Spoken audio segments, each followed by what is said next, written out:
And this is our new Joshua generation because the times are almost eerily similar, and they've happened a couple of 3 times since the time of the original Moses and the original Joshua.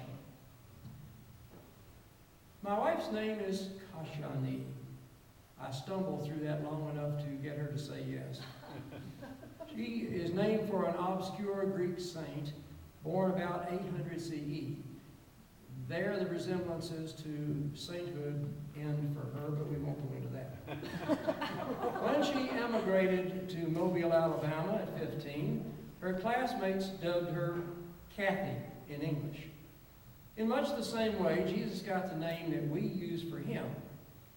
You may recall from Matthew's Christmas story that an angel appeared to Joseph and announced that Mary would have a child, his first surprise, and that his name would be called Jesus, which means God saves.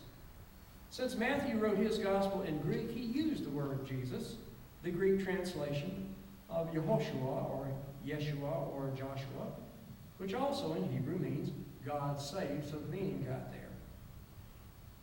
Now when the original Moses and his generation had all completely died out, he died, the last of the generation apparently, at Mount Nebo, and he reluctantly left his deputy Joshua in charge.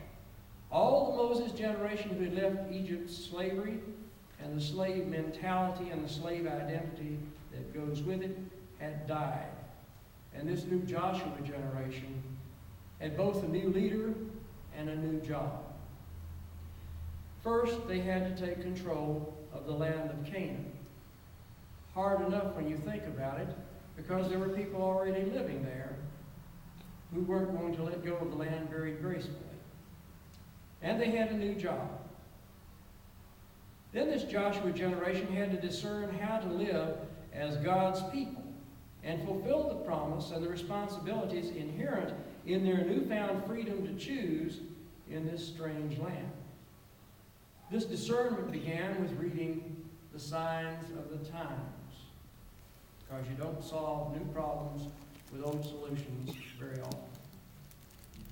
Jesus told his disciples, 800 years later, or thereabouts, 1,000 years later, that in their generation, God would again save the people, and that they too had to read the signs of their new time as well. And I'll begin with Luke 12:49 in order to frame up the central text for today.